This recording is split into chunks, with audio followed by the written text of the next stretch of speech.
Fantasmas amigos, aquí tenemos Manuel, tenemos Gilson, Selma, Karine, Cleide, yo, Sueli y yo, Graciela. ¿Sí? Entonces vamos a empezar ahora la pieza. Los fantasmas amigos.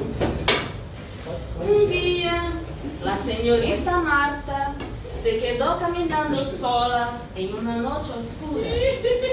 Estaba lloviendo mucho cuando un perro se puso en su frente.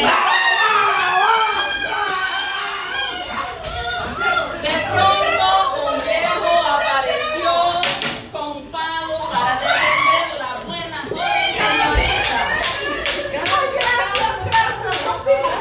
Para su sorpresa, el viejo y el viejo eran fantasmas que siempre estaban en el caminito que la hermosa señorita siempre hacía. La señorita descubrió que ellos eran fantasmas porque desaparecieron en la velada y otras personas habían hablado del viejo y del viejo como siendo los fantasmas amigos.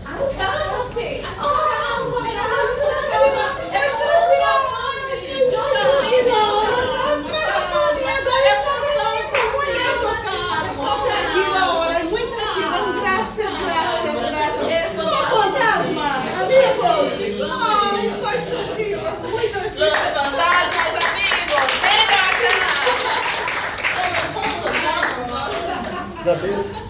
Acho que essa que ninguém tem tempo, a moça era a gente. Muchas gracias. Gracias.